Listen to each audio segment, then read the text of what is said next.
Greetings, friends. Happy Monday. Yesterday, Easter Sunday, bright and early in the morning, Washington, D.C. time, Trump was at it, firing off posts from his Truth Social account. The one at 8:03 got everybody's attention. Everybody's talking about it. They're still talking about it. It made the news cycle. And that's because, well, let's just say it left very little to the imagination. Tuesday, the president wrote, will be Power Plant Day, and Bridge Day, all wrapped up in one in Iran. Trump added, there will be nothing like it. Open the effing strait. He wrote out the word, well, minus the G, threw in a little apostrophe there for panache. Open the effing strait, you crazy bastards, or you'll be living in hell. Hell was capitalized. Just watch, all caps. Praise be to Allah, President Donald J. Trump. Sam Murjovsky here behind the What's Right microphone. Greetings, friends. Welcome to the program. Sam at whatsrightshow.com. That is my email. That's where you can reach me. I look at all these emails personally, so send them on over. At What's Right Sam on X, formerly known as Twitter. I'm active there as well. Click to follow for all the updates and especially show-related news. So the response to this, of course, was predictably shrill. Everyone simultaneously on the left lost their collective minds. And well, let me say this. Well, let me give you a couple of them here, or maybe a few. Keith Olbermann immediately, quote, the President of the United States commemorates Easter by threatening war crimes and dropping an F-bomb. Keith Olbermann? This guy. If anger management was personified, was imbued in a human being, one human being, it'd be Keith Olbermann. Okay. He added, we needed a new president immediately, in so much as this one has lost all control over his faculties. Chuck Schumer, happy Easter, America. As you head off to church and celebrate with friends and family, the President of the United States is ranting like an unhinged madman on social media. Bernie Sanders, these are the ravings of a dangerous and mentally imbalanced individual. Everybody basically piled on war crimes, mentally imbalanced, and of course, invoking the 25th Amendment that Trump ought to be removed from office. Okay. The most important thing to understand here is this. This is organized chaos, folks. Okay, if you're in a negotiation and Trump is constantly at every turn trying to get the Iranian regime to give up. One part of this is a kinetic war. It's a firefight. It's bombings. It's violence. The other part of this is psychological.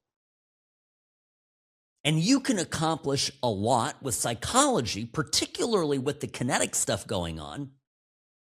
And the psychology is important. The negotiation is important.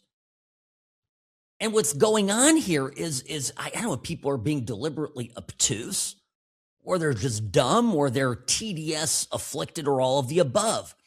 In a negotiation, folks, you want the other side, you want your opponent to think you are bat nuts crazy. That's what you want. If there is a perception of insanity, of unreasonableness coming from you, the other side doesn't know how to deal with it. And your leverage goes up, right? Now, the best part about this is Bernie Sanders, Olbermann, all these people, I read their responses to Trump's tweet, become actually part of the solution, right? They are, backlash, right, is part of the dynamic. This is what amplifies the perception of volatility, and it only enhances the leverage that Trump has. So you could think of this, if you will, in a nice way, as Democrats for the first time really helping Trump do something for the good of America. But this is it, the perception. But by the way, speaking of perceptions, the other incredible story over the weekend is a rescue of the two American pilots. This story is absolutely phenomenal. This whole thing started. It started Friday on the 3rd. A F-15E was shot down by the Iranians. Okay, and it was deep in Iranian territory in a mountainous area. So this is a part of the country. It's in the southwest. And so one of the pilot himself was I think very quickly recovered. The second crew member, the WSO, this is the weapons systems operator who'd be sitting behind the pilot.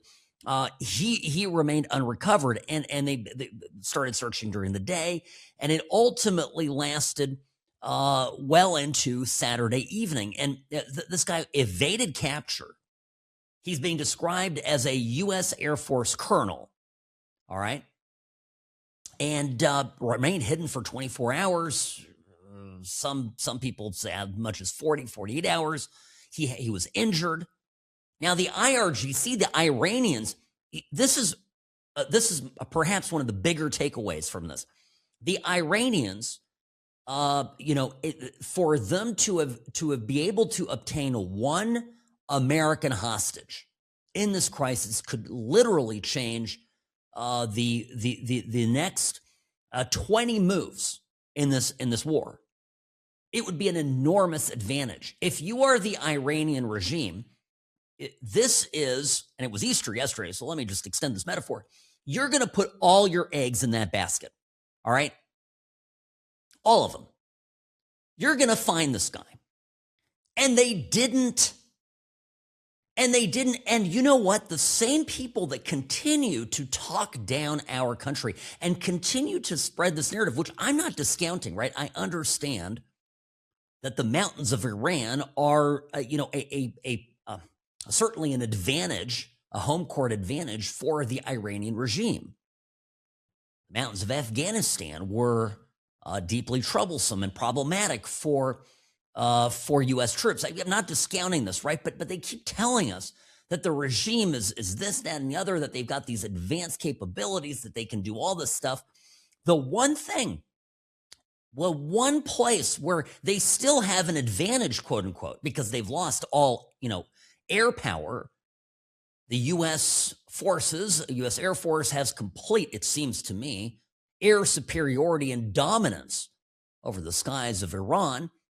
One place where the Iranians still, I guess, have something is the ground game, and it failed. It absolutely failed.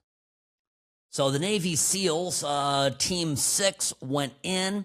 The Night Stalkers went in, dozens of aircrafts, and ultimately 3 American aircraft were sacrificed, were self-sabotaged, destructed, right, in a moment where it was necessary to extract the service member, and the aircraft were left behind. And here's where actually the story gets really interesting, and I think something that I think is one of the more powerful takeaways from the whole weekend. And that is that a bunch of people, primarily European nitwits, began to pile on with things like this. There's a guy, Daniel Faubert, who describes himself as a French, what is he? It's kind of a self-anointed philosopher king, has a bit of a following on X, and he's French-Polish, something like that. The name is French. And he has a picture of 3 airplanes, the 3 airplanes that were destroyed in this action. And he wrote, "Lose all this to rescue one pilot and call it your greatest military success of all time." And it was meant to be a zinger, right? It was meant to be an aha, gotcha. And it just, look, Americans are different. We value life. Look, at the Russians are sending their people into meat grinder slaughter on the front lines in Ukraine. And I'm telling you, it's not going well for them. And who are we? When one of ours gets in harm's way, everything stops and we leave no man behind. Tell me about the morale of the United States military, and in particular, tell me this. Look back just 2 years back when Biden's goons had succeeded almost in reducing our military to an unrecognizable state, to an entity that was just completely overtaken by woke political ideology, where good men were shuffled out and strange, bizarre sewer people, basically, all sorts of men pretending to be women and vice versa, suddenly began taking the C-suite offices at the Pentagon, morale at an all-time low, people not enlisting, military ranks shrinking, et cetera, and now, what's going on? Our military demonstrated to every single person, officer and enlisted man, NCOs, everybody, saw what? That if the shit hits the fan, they're not getting left behind. That's important. I think when we look back at this moment here, this extraction of this of the one officer that ejected from the plane and was left behind for 2 days, I think this is going to be a turning point in this entire war. And the other turning point you can clearly see from Trump's tweet, from his Truth Social post yesterday morning, just about 24 hours ago. This tweet is so... This is exactly how you do it. You want to absolutely demoralize the enemy. And by the way, what real leverage do the Iranians have? Let's just assume for a minute that Trump is nuts.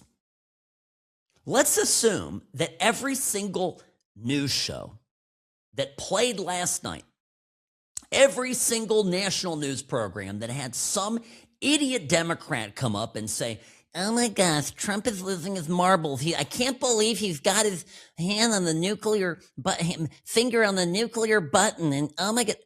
And every time I heard that, Robbie, every time I heard last night somebody talking about Trump's finger on the nuclear button, I just thought, my gosh, exactly, that's the answer. Make the Iranians think that Trump is demented.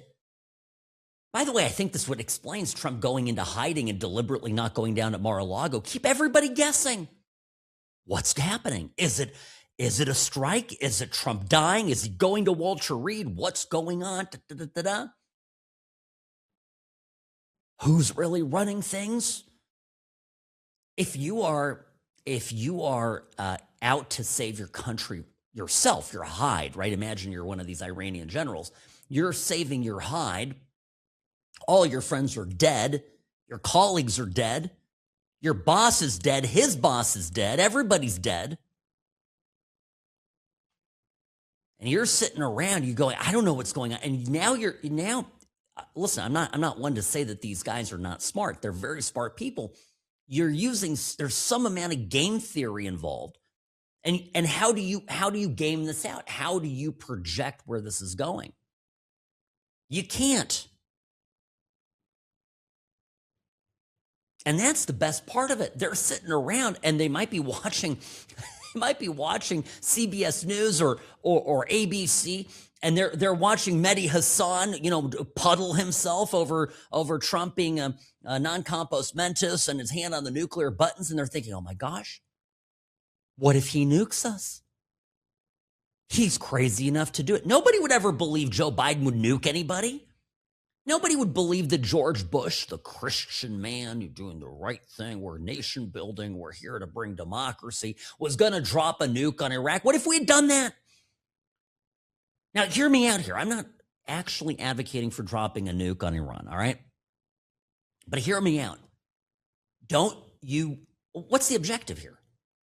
Do we want to get rid of this murderous Ayatollah regime, replace it with a truly Western regime, which in Iran, not Syria, not Afghanistan, not anywhere else, okay, not Iraq, but in Iran is a real possibility. Do business with Iran, peel them away from China, put them in our sphere of influence, done, wham, bam, thank you, ma'am, and do it as quickly as possible. If that is the objective, which it certainly is for me in my mind's eye as I look at this, then what we want is this regime to absolutely fear the worst.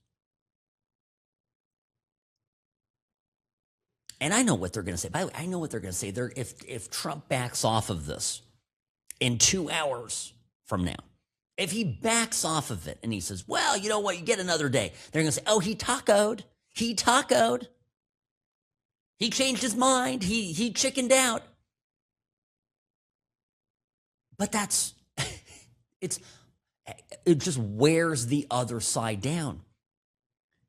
And what all of these critics of Trump's are forgetting is that the military successes, the American military successes in Iran are significant and have absolutely decimated this regime.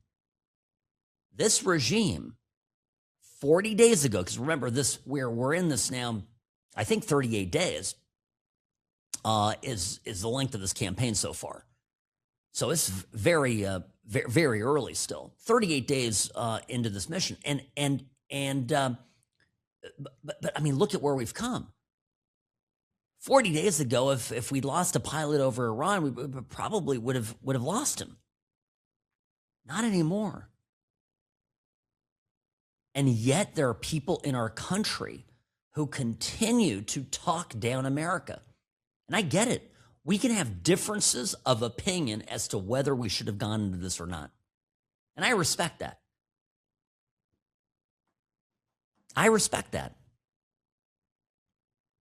But a little bit of perspective here.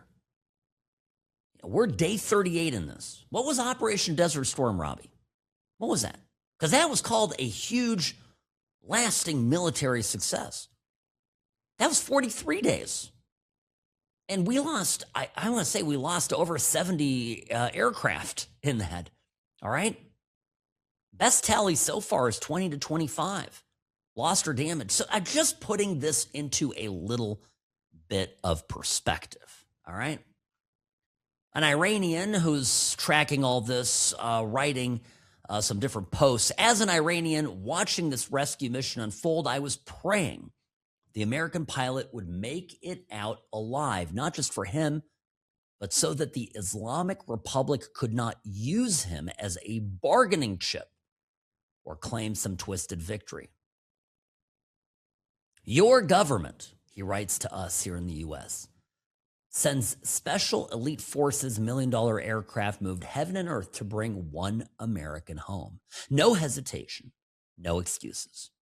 Iran uses human shields, recruits child soldiers to clear minefields and the like. Humans are disposable tools. And that's my answer to the Polish-French philosopher King. You don't understand America. Life matters here. Americans matter. And by the way, I want to talk here about immigration next when we come back, because the more I see the kind of mentalities that are out there around the world, why the hell do we want these people in our country in the first place? They don't deserve to be part of what America is. Sam Murjovsky here behind the What's Right microphone. Friends, great to be with you as always. Don't worry, more of the show coming up next. Of course, this hour is always brought to you by Sam and Ash Injury Law. In a crash, call Sam and Ash, 800-304-2000, 800-304-2000, samandashlaw.com, because you deserve what's right. The Sam and Ash team, they wanted me to have the best care. They had my interests at heart. I have an enormous amount of gratitude. I cannot say enough thank you.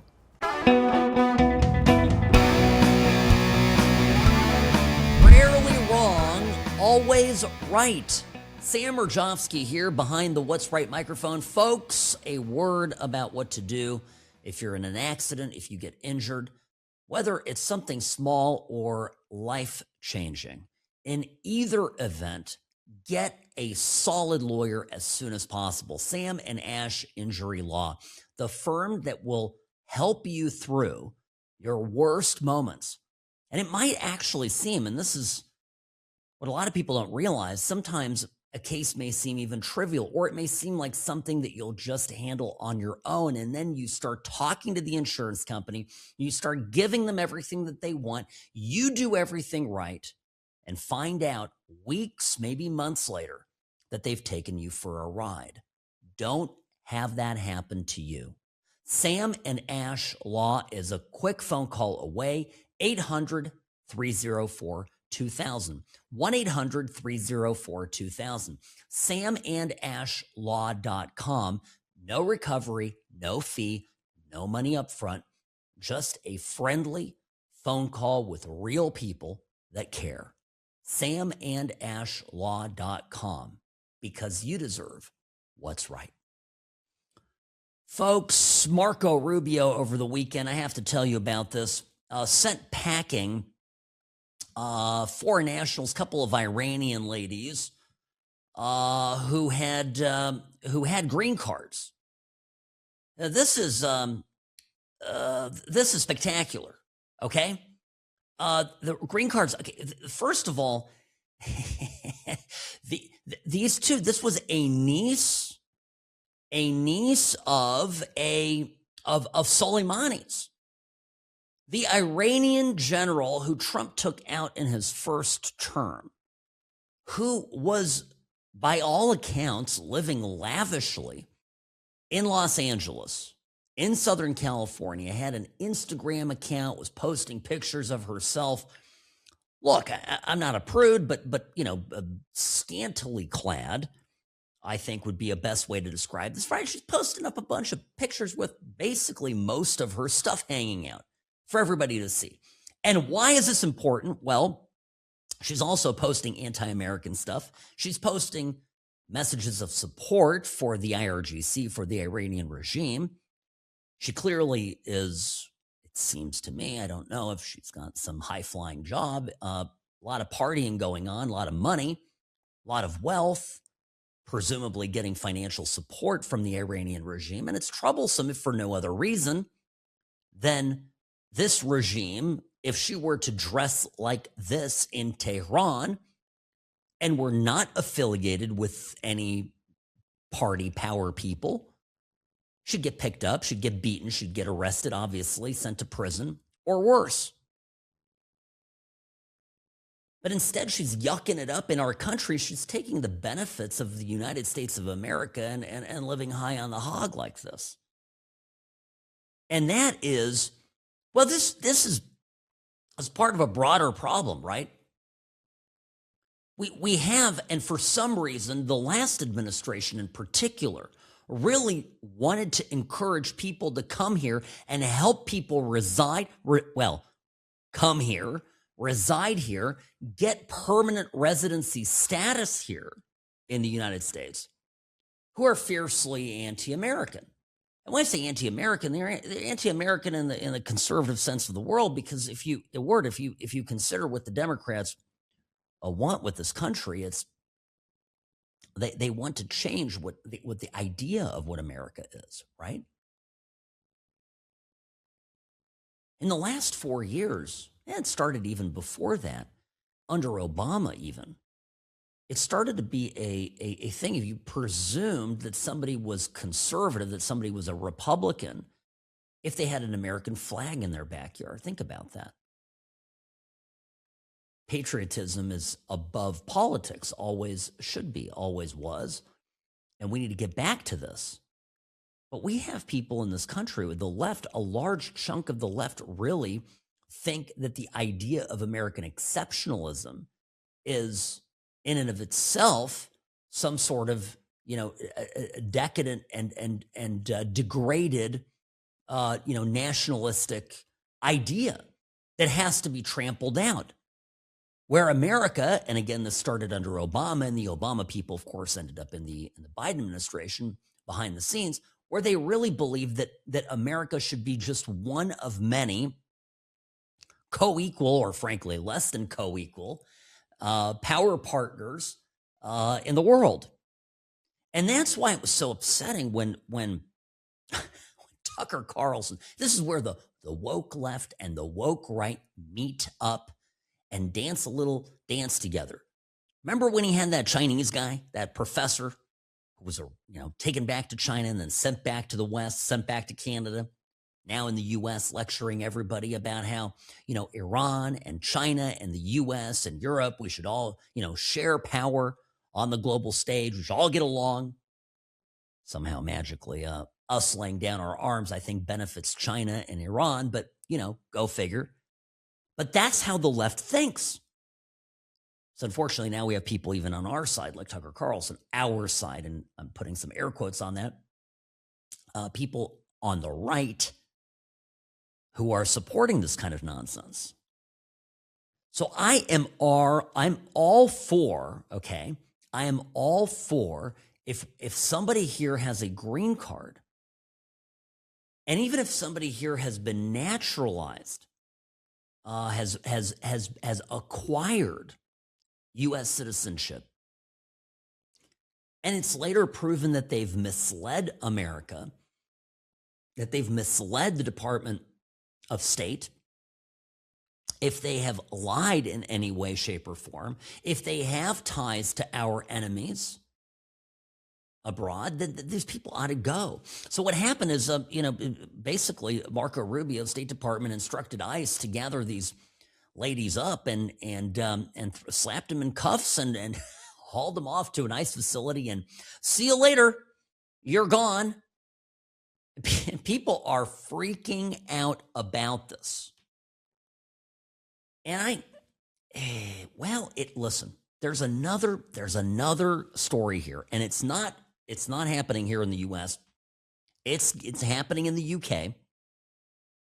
But this is exactly where the leftists would take us if they had their way with us. You see that Prince Charles, well, now King Charles, of course, in the United Kingdom, failed to deliver a traditional Easter message. And this is because, well, it's, you can say what, traditionally, the king is the head of the Church of England. He has a constitutional duty as the head of the Christian church in the UK.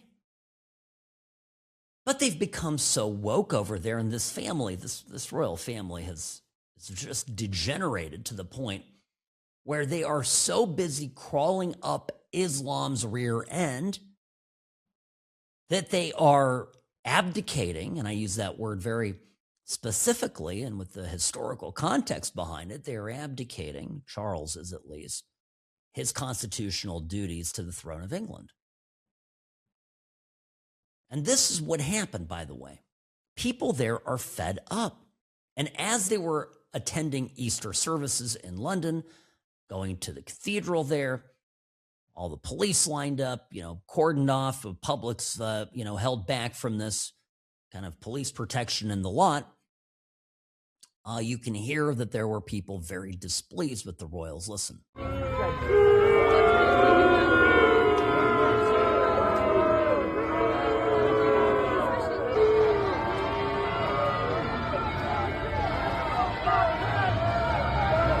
All of them got booed. I mean, it was Charles, Prince William, and people say, well, Charles is going to be out of the picture. William's coming up next. Now, I'm having fun with this because I love all of the No Kings protests that happened a week ago, right? We had no kings, and we got all the leftists out there screaming about no kings. Meanwhile, England's got this, the British have this king But the king is like Mr. Islam. He's woke, so he's got the affection and the adoration of the people out there who are waving the placards that say no kings. No kings means Trump, who was, by the way, duly elected president probably 3 times and got shafted in a most undemocratic way back in 2020. But shelving that there for a minute, I thought I'd go and dig up some of this little bit of history. You know, Charles, his affection for Islam goes back years, and this is back in 1993. And listen to this. Our judgment of Islam has been grossly distorted by taking the extremes to be the norm. That, ladies and gentlemen, is a serious mistake. It is like judging the quality of life in Britain by the existence of murder and rape, child abuse and drug addiction. The extremes do exist and they must be dealt with, but when used as a basis to judge a society, they lead to distortion and unfairness. Aha.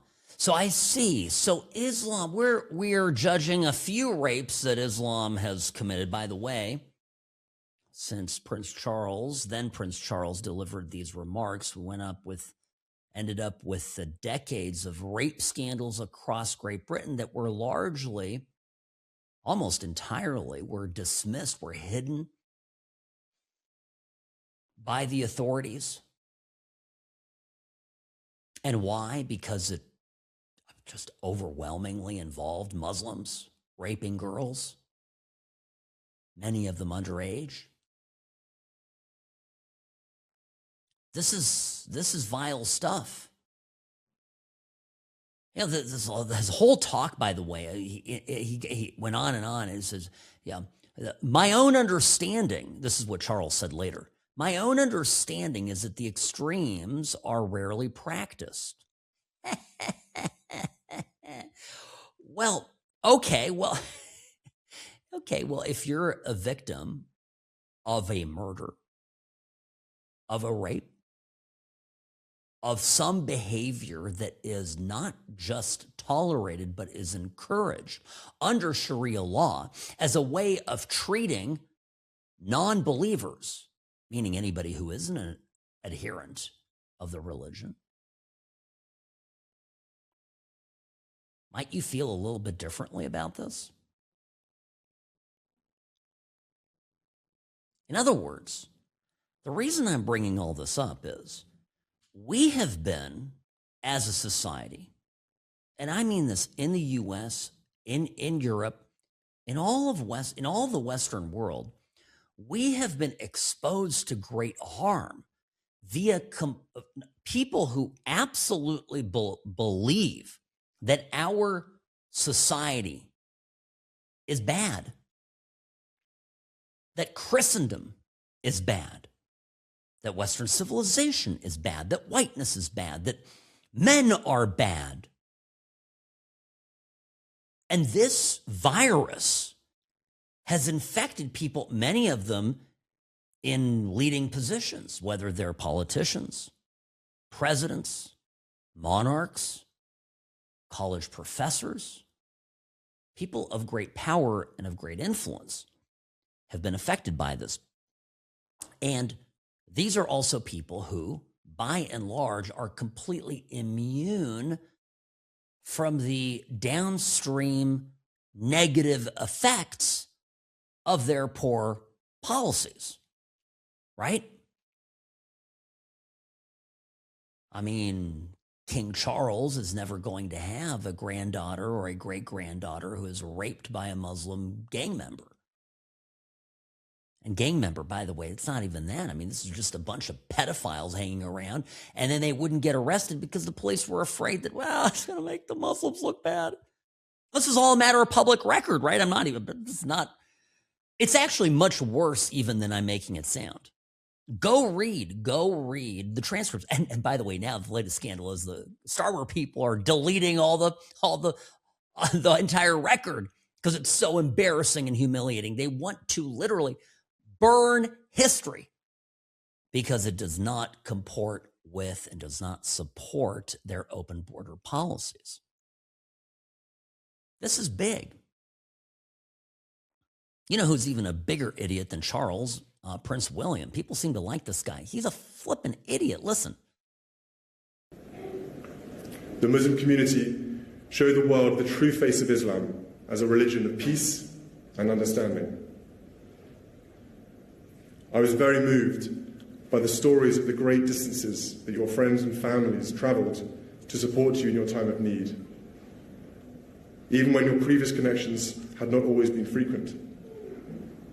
They travelled here to support you because you were family, and that is what families do. They drop everything when it is needed. People of all faiths and backgrounds can learn a great deal from how the Muslim families affected by the 15th of March attacks rallied around their loved ones. Okay, so by the way, this was 2019. This was at a New Zealand mosque, the Al Noor Mosque. There was an attack there, remember a shooting? And his whole point is here, oh, Islam is wonderful because why? Because people travel great distances to support you because you're tribal. Well, Mormons do that too, Robbie. Mormons support each other in their time of needs. There's to blow up buildings. I mean, how's that? When's the last time you heard of a Mormon terrorist? You know, getting on a plane with some box cutters. I mean, I don't want to be. This is idiotic. The mafia supports one another. That's a brotherly organization that is founded on mutual aid and support. What an idiotic, empty, vacuous thing to say. And that's just the problem. A lot of this is empty and vacuous. So at one end, you've got, I don't know, it doesn't matter. Joe Biden, Kamala Harris, King Charles, Prince William, you've got the buffoons of the West. And on the other side of this, you have Donald Trump going, you know what, I'll tell you, praise Allah, because he put that in a post yesterday. I'll tell you, praise Allah, I'm going to bomb you to the effing Stone Age, mother effers. And everybody's getting the vapors. Because they're used to what?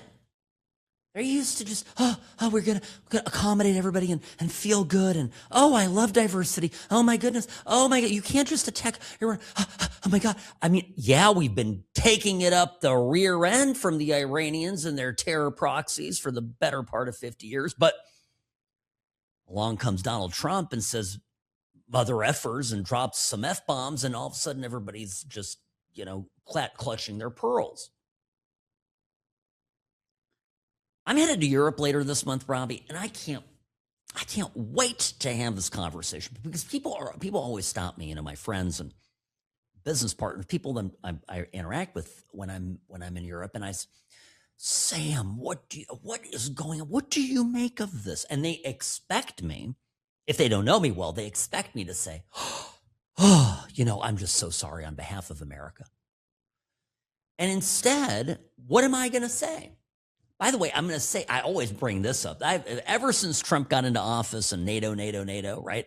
And demanding that NATO pay more, I go, well, what's your problem? Are you like what about, for example, the NATO thing? I lead them on into the NATO conversation. And they say, well, yeah, we're allies.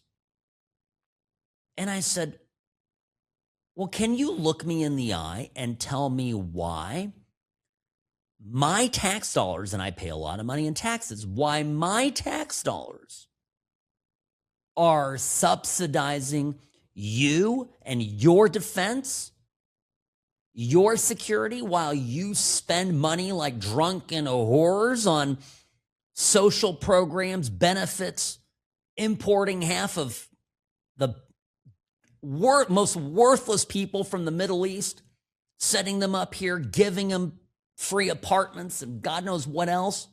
Why am I subsidizing that? If you want to commit cultural and political suicide, please do it on your own. Why am I a part of this? Do you realize how much we hate you for that? The arrogance See, they think they're better than us. And I'll end with this, folks. The immigration question, I teased this going into the second half here. So let me answer it. When my parents came to the U.S., it's because they loathed Europe. They loathed it. They were disgusted by it. They saw everything that has now metastasized. They saw the early stages of it, and they were smart enough, the both of them, to see it coming 20, 30, 40 years ahead, right?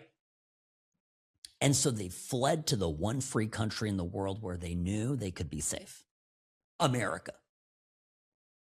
All right? You want to know how I feel about immigrants? I want immigrants like my parents, okay?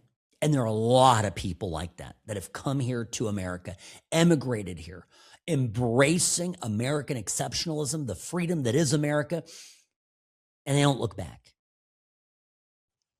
We sure have let in a lot of people who are bolstering the Democrats' self-hate for the great American ideals. And those are the people that we should get rid of as quickly as we possibly can. Sam Murjovsky here behind the What's Right microphone. Friends, I'll see you tomorrow. Buckle up. I have a feeling it's going to be quite a week.